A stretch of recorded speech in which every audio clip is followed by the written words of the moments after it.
Tradición, orgullo, pasión. Cillar de Silos, una bodega, una familia. La precampaña andaluza la ha animado una política de Valladolid. La exministra de Agricultura, Isabel García Tejerina, ha hablado de forma cruda de los datos del informe PISA, que reflejan año tras año las diferencias entre el nivel educativo de los niños que estudian en Castilla y León y los que estudian en Andalucía. Esas declaraciones de la diputada del PP han indignado a los políticos de esa comunidad. La más contundente, Susana Díaz, que ha llegado a llamar supremacista a Tejerina. Comenzamos.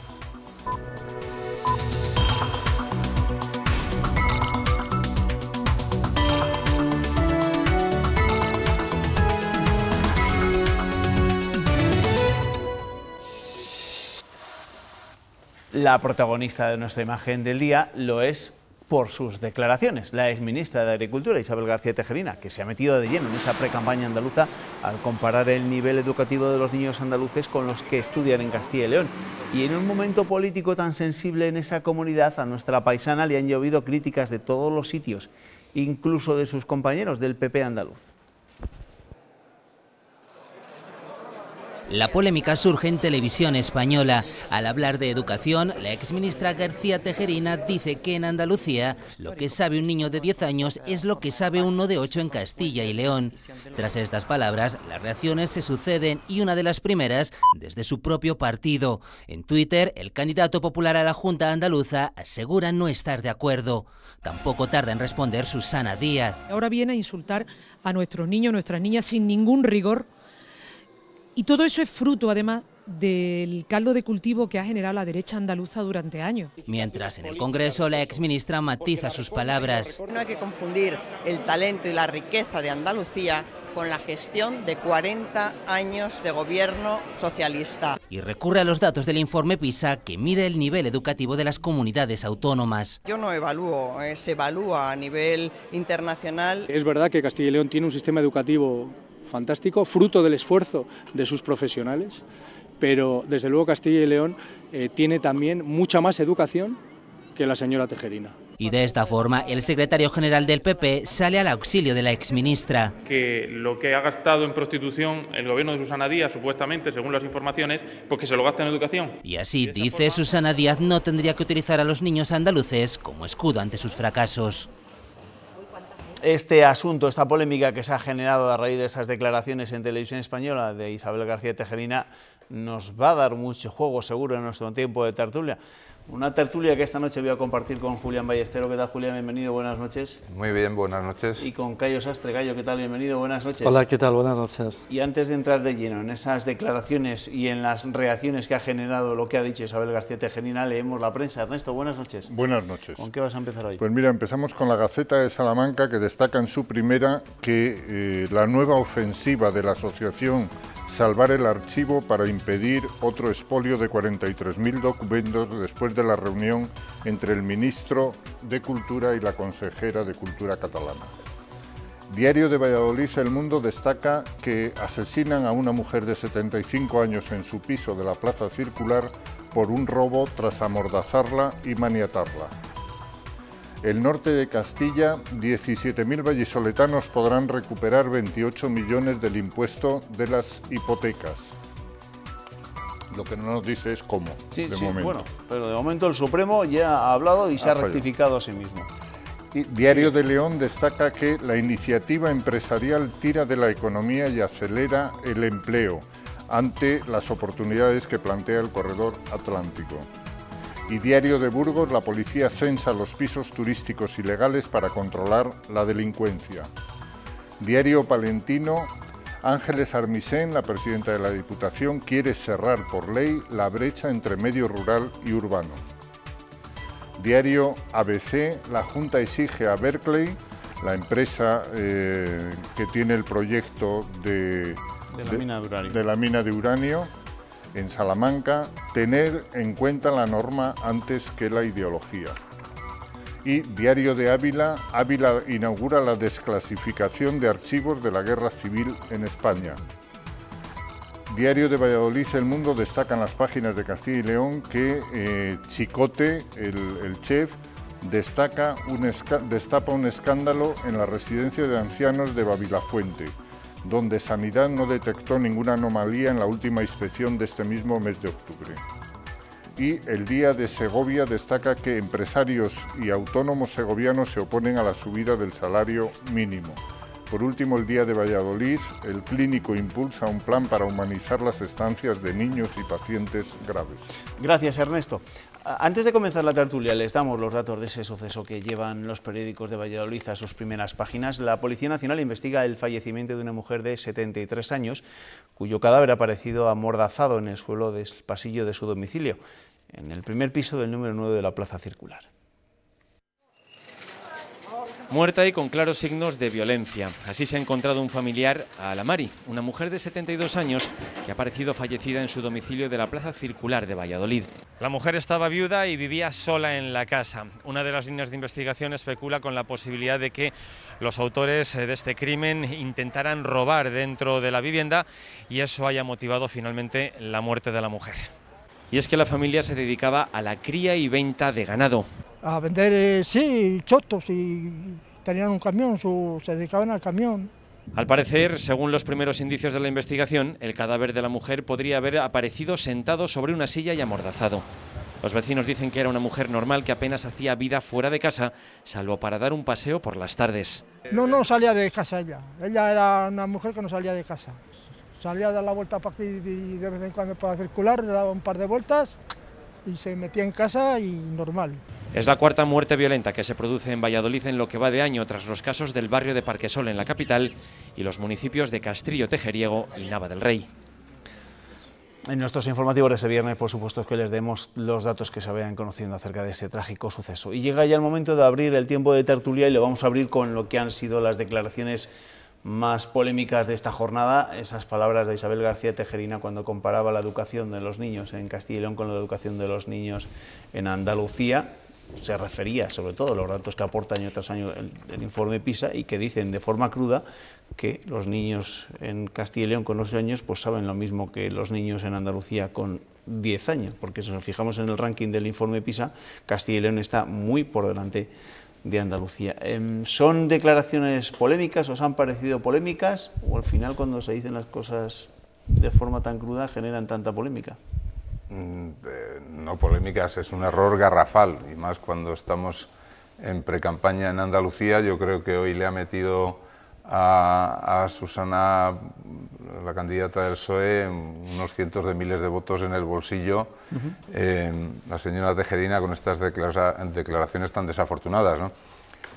Una cosa es que haya una realidad, que los niños en Castilla y León como media sacan una nota más alta en el PISA, y otra cosa es decir que un niño de 8 años de andaluz sabe lo mismo que uno de 10 de aquí. Es completamente injusto. Utilizar a los niños, además, para una comparación de este tipo, pues trae los problemas que le han acarreado, que yo creo que le ha hecho un flaco favor a su partido en toda España y sobre todo en Andalucía. Pero ¿no obligaría a que en la precampaña, por ejemplo, y en la campaña sobre todo, se hable de esto?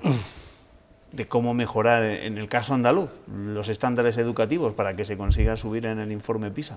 Yo no sé en qué precampañas has estado tú, en qué campañas, pero en ninguna se habla de mejorar la vida de los ciudadanos, sino que se trata de cruzar insultos, puñales y utilizar herramientas de este tipo. Se hablará de la corrupción, se hablará de la corrupción y se hablará de que el PSOE dirá que los del Partido Popular son la extrema derecha, y ese tipo de cosas que, desde luego, con la educación, la sanidad o el bienestar de los ciudadanos tienen muy poco que ver. Menos mal que Julián nos trae de nuevo a la realidad, ¿no? Y no a la utopía. Yo voy a discrepar un poco con Julián. Me parece muy bien. Ya, está bien, ¿no? Pero bueno, no sé en qué contexto ya lo ha dicho ni cómo lo ha dicho, pero bueno, en definitiva yo tengo la sensación de, claro, terminar acusando a esta mujer de supremacista por parte de supremacista. Bueno, ya sé que el lenguaje se ha deteriorado, se ha devaluado y entonces vale todo, fascista, supremacista, racista, todo es posible. Pero es algo así, imagínate que alguien dice que las universidades españolas son peor que las alemanas, entonces dirían esto, este tipo es un racista, ¿no? Este tipo de Baviera que lo ha dicho es un racista, ¿no? Creo que estamos llegando, yo lo comentaba antes de entrar aquí un poco en plató, a una situación en la que no puedes ofender a nadie, no puedes decir nada porque puedes ofender a alguien.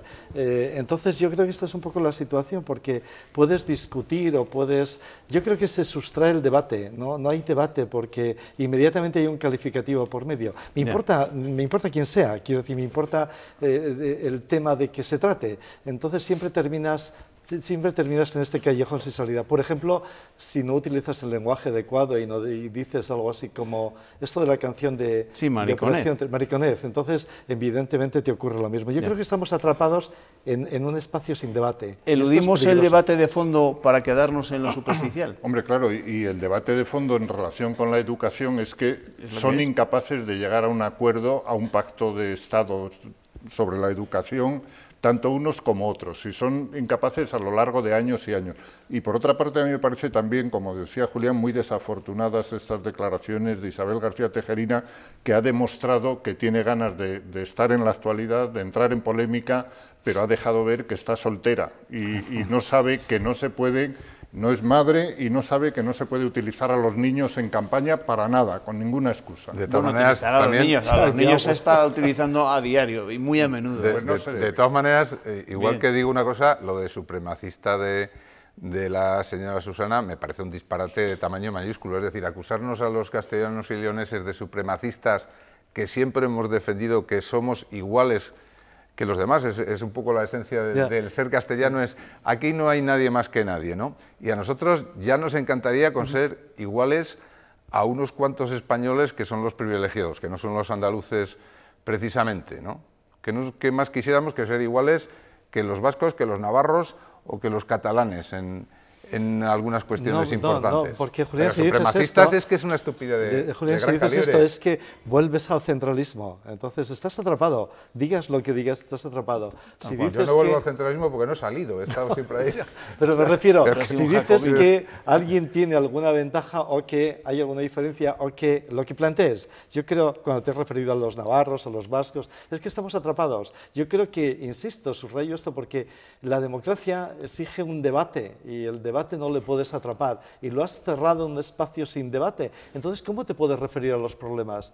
Cualquier referencia a cualquier problema puede ser susceptible de ser malinterpretado. Bueno, esas declaraciones de Isabel García Tejerina han generado un revuelo considerable, aunque de lo que se habla hoy en muchos hogares españoles hipotecados es de la sentencia del Supremo, que dice que es el banco y no el cliente quien debe pagar el impuesto de actos jurídicos documentados. El alto tribunal se corrige a sí mismo y abre una nueva puerta para las reclamaciones. De momento, la sentencia ha castigado a los bancos en la bolsa, que han perdido 5.000 millones de euros en una sola sesión.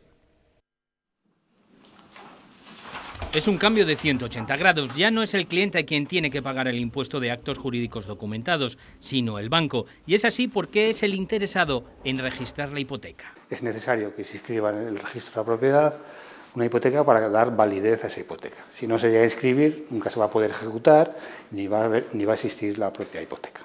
El Supremo dice que el reglamento que desarrollaba la ley excedía lo que mandaba la norma. Esto permitirá reclamar judicialmente las cuantías abonadas que oscilan, según autonomías, entre el 0,5 y el 1,5% de la responsabilidad hipotecaria, es decir, el importe del préstamo más intereses más otros aspectos. La cláusula suelo o lo puede reclamar de forma independiente el tema de los gastos hipotecarios o puede reclamar otras cláusulas como la comisión de apertura, que también es una cláusula abusiva. Las reclamaciones alcanzan hasta las hipotecas canceladas, pero no a quienes ya tengan una sentencia de cláusulas abusivas, por considerarse una cuestión ya juzgada. Su alcance es enorme, porque 3, 4, 5.000 euros de devolución que le correspondan van a satisfacer a muchas familias. Las asociaciones de consumidores reclaman un mecanismo para que los bancos devuelvan de manera voluntaria las cantidades cobradas impropiamente. A ver, que aquí hay mucho dinero de por medio y seguro que son muchas las familias que andan ahora buscando algunas de las facturas para podérselas reclamar al banco. ¿Qué creéis que va a suponer esta sentencia del Tribunal Supremo? Que se corrige a sí mismo cuando dijo que este impuesto en concreto le tocaba pagar al comprador y no al banco. Bueno, la consecuencia para los bancos está clara y es que si hoy han perdido 5.000 millones en bolsa, a medio plazo más o menos esa será la cantidad que tendrán que devolver. Lo que no se sabe muy bien es a quién, o sea, esta sentencia lo que tiene es que como no habla de la retroactividad, pues no se sabe Hay quien defiende que son las hipotecas de los últimos 4 años, porque esos impuestos se pueden recurrir. Hay quien defiende que van a ser todas las hipotecas que estén vivas, y hay incluso quien dice que cualquier hipoteca, aunque hayas acabado de pagarla, puedes reclamar ese impuesto al banco. Estamos hablando de muchos miles de millones, de un agujero que puede ser bastante mayor que el de las cláusulas suelo, que ya fue y sigue siendo un golpe importante para los bancos.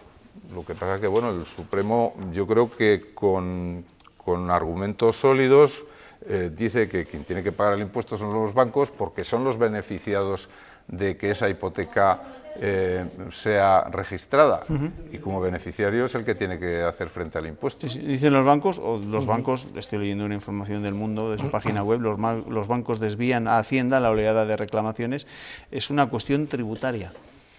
Bueno, ya, también había oído esto, es Hacienda quien tú deberías de reclamar esto, ¿no? Es esto el tema, ¿no? ¿Quién argumenta eso? O a la Junta, en este caso, que es a quien cobra. Pero es una estrategia de dilación, como la misma que con las cláusulas suelo, que te dicen, vete al juzgado, aunque saben que en el 99% los bancos están perdiendo las reclamaciones. Y en este caso irás al banco a que te devuelva, no te va a dar hoy los, yo qué sé, 2.000 euros que pagaste en su día, por supuesto que intentará dilatarlo, te dirá que lo reclames a la Hacienda regional, es decir, a la Consejería de Hacienda, a Pilar del Olmo. Y vas a Pilar del Olmo y le dices, dame los 2.000 euros, y te va a decir, no, esto es cosa del banco, que es el que tenía que haberlo pagado. Es el que va a hacer negocio con la hipoteca, se supone. Claro, es que es el que tiene interés en que esa hipoteca sea registrada, por eso es él el que tiene que pagar.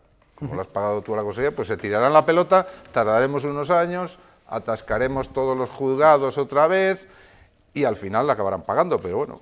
Esto para los bufetes tiene que ser... De momento patada hacia adelante. Y de momento negocio para los bufetes. Sí, los bufetes son los primeros beneficiados de esta... Yo creo que están ya preparando los anuncios para mañana, incluyendo, aparte de cláusula suelo y otros gastos que también te pueden devolver, los gastos de notaría, los gastos de ese seguro que te obligan a hacer, otros muchos que no nos deberían cobrar cuando hacemos una hipoteca. Eso que se pide por parte de algunas asociaciones, que sean los bancos, las cajas motu propio, los que se encarguen de devolver el dinero sin mediar un trámite judicial, parece complicado. No sé, he oído algo así como que vamos a hacer mucho trabajo. He oído algo en la radio de algunos profesionales de... Sí, lo van a tener. Vamos a tener muchísimo trabajo, estamos ya teniendo mucho trabajo, llamamos a la gente para ayudarles, no os preocupéis. Bueno, yo creo que no he seguido muy de cerca el tema, no sé por qué se corrige a sí mismo el Supremo, no lo sé por qué sucede esto, por qué se corrige. Por ese argumento, que es que han visto que el interesado en ese registro que conlleva el pago de un impuesto es el banco y no el comprador de la casa, que es el que... Pensaba que estaba conectado. Ya sabéis que con las hipotecas y todo aquello, Europa insistía mucho que había que revisar todo este sistema en España, ¿no? Bueno, es que llevamos como 5 años que son todos sentencias en contra de los bancos. Yo no sé si a raíz de la crisis o por qué, pero en Europa tienen muy consciente la defensa de los consumidores frente a los abusos de la banca, que muchos de ellos están establecidos por ley, porque además los bancos lo que han hecho en este caso es aplicar la ley. Lo que yo me pregunto ante una cosa como esta es, primero,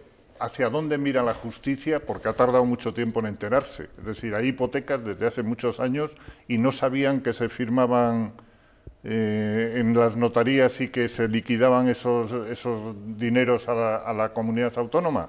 Yo creo que lo sabían perfectamente.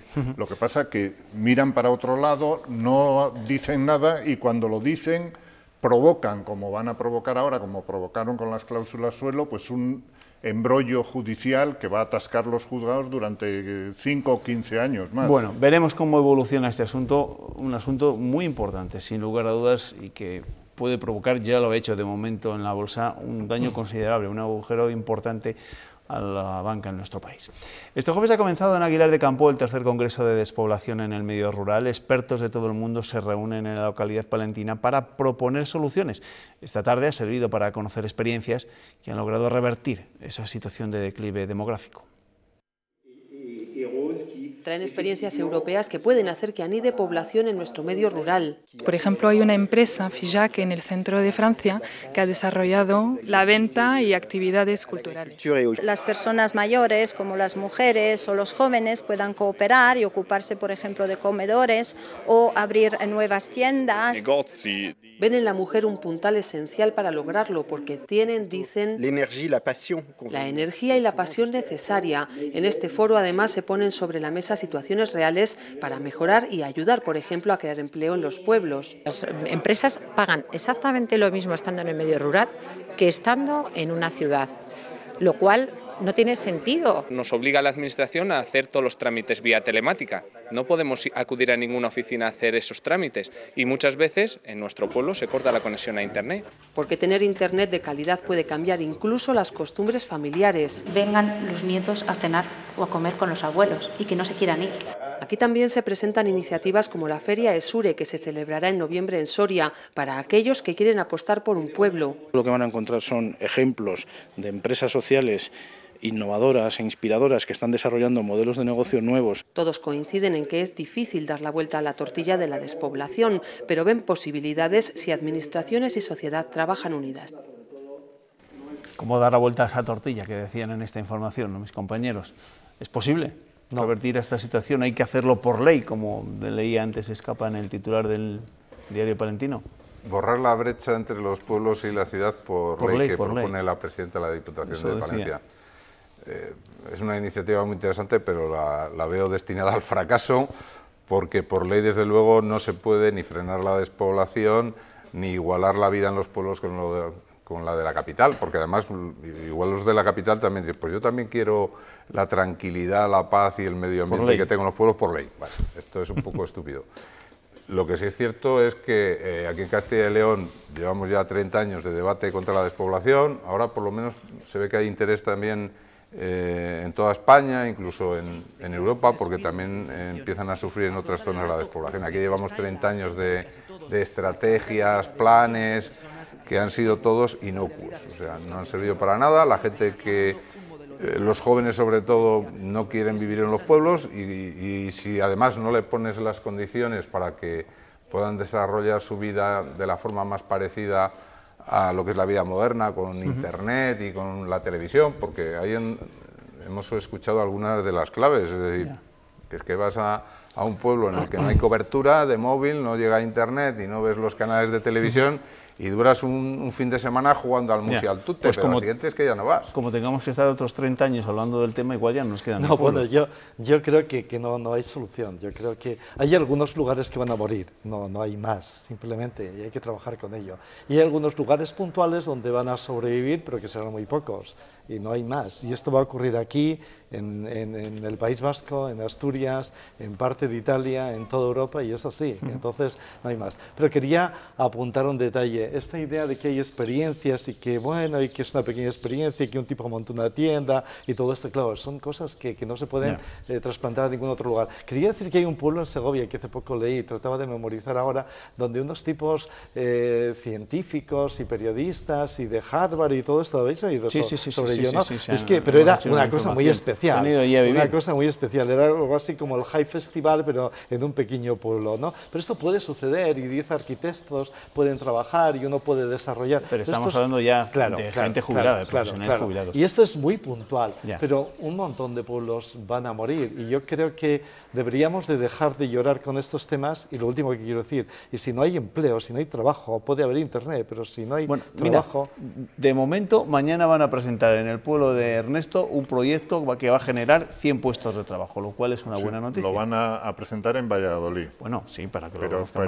para el polígono de Carrosera, efectivamente. Bien, entonces fijará población. Eso es. Esperemos. Ernesto, tú quédate aquí. Bueno, si quieres trabajar al pueblo también.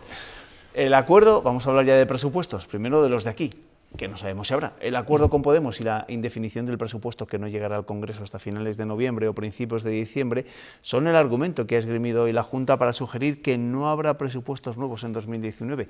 Dice el Gobierno regional que hay hasta 3 documentos con cifras diferentes para las mismas partidas.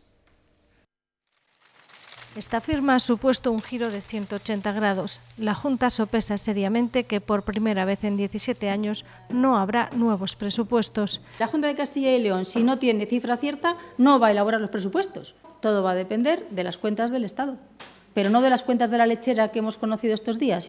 Dice el Ejecutivo que la preocupación es extrema porque la incertidumbre no está solo en las cifras del déficit, el IVA o las entregas del Estado. Ahora, además, también en los nuevos compromisos que tengan que asumir las comunidades tras esta firma.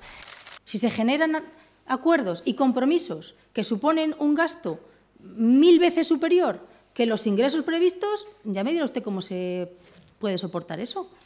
Y las negociaciones posteriores. Parece poco razonable y bastante irresponsable el haber sustituido el Parlamento por la cárcel. Eso supondría rehacer el presupuesto entero y el tiempo apremia. Si la Junta no presenta presupuestos antes de que acabe el año, no daría tiempo a aprobarlos en las Cortes antes de su disolución y, por lo tanto, 2019 se regiría todo el año con una prórroga, sin margen para nuevas inversiones. El proyecto de presupuestos generales del Estado llegaba esta semana a Bruselas. Allí el presidente del Gobierno ha defendido su borrador. Dice Pedro Sánchez que ha sido bien acogidos por las instituciones comunitarias. No obstante, la Comisión remitirá mañana una carta a Moncloa pidiendo aclaraciones. Ocurrirá mientras Pablo Iglesias trata de convencer a Junqueras en la cárcel para que los independentistas apoyen las cuentas. El mensaje es bastante claro, es muy claro. El mensaje es de confianza en España. Yo agradezco al señor Iglesias el apoyo a esta propuesta presupuestaria. Se lo agradezco. Pero también recuerdo la negociación en nombre del Gobierno la hace el Gobierno. Eso decía Pedro Sánchez desde Bruselas. En nuestro país hemos escuchado diferentes opiniones sobre lo que pedirá mañana Pablo Iglesias a Oriol Junqueras en la cárcel. Que le ponga tantas ganas a presionar a Junqueras como, o sea, a Sánchez como lo hace presionando a Junqueras. Al final la conversación interesante no es la entre Iglesias y Junqueras, sino la entre Sánchez y algunos jueces. Creo que la gente está cansada de tonos un poco chulescos, de vamos a ver quién es el más chulo, si el más chulo es de Esquerra o el más chulo es del PSOE, vamos a ver quién es más arrogante, si Rufián o Borrell. Sobre el papel que está desempeñando Pablo Iglesias en esta estrategia del Gobierno y de Unidos Podemos para sacar adelante sus presupuestos, Fernando Martínez Maillo lo tiene claro. El diputado zamorano del PP lo ha dicho además para que se le entienda a la primera. Iglesias es un crack, es el puto amo, perdón por la expresión. Claro, al final vamos a tener que hacer en las sesiones de control a Pablo Iglesias, porque realmente es el que dirige la política española. Y ya es surrealista que en este país se negocien los presupuestos en la cárcel. Bueno, y después de escuchar todas estas declaraciones, vayamos a lo mollar, a lo que creéis vosotros que va a pasar mañana o que va a pedir mañana Pablo Iglesias a Oriol Junqueras en la cárcel de Lledoners. Bueno, yo solamente quiero apuntar que esto es... recuerdo lo de los presupuestos de Rajoy, ¿recordáis el circo aquel PNV-Rajoy? Circo número 1, circo, este es otro circo, en distintas pistas, ¿no? Entonces, bueno, como lo que del falta, PNV ya, siempre ha estado ahí. Recuerdo, estuvimos meses con los presupuestos y Mariano, déjame el tractor y yo te dejo el tractor y tú me dejas la cosechadora y tú como ciudadano te quedas, claro, sorprendido, ¿no? Porque asistes a un circo y este es otro circo más, ¿no? Bueno, ya sé que los presupuestos son importantes, pero claro, cuando los presupuestos no te salen, cuando hay dificultades en los lugares serios, poner las cartas sobre la mesa. En Suecia hace poco hubo punto antes de las elecciones de haber elecciones justamente por los presupuestos y en muchos sitios, ¿no? Pero esta especie de juego, Rufián, Maillo, todo esto, tú ponte en la piel del tipo ciudadano normal, dice, pero esto es el de la Junta, la cantidad de actores en escena, te da la sensación de que esto es una especie de esas comedias de enredo. Es que lo es en parte, ¿no? Porque sí, no, muy los importante, presupuestos dependen de un señor que está en la pero cárcel. Es muy importante, ya lo sé que es muy importante. Mi salario depende de los presupuestos, porque soy funcionario, ya lo sé. La sanidad, cuando visito al médico, las carreteras, ya sé que es importante. Julián, ¿pero es importante para ellos? Sí, es la pregunta. Julián, que estamos a punto de terminar.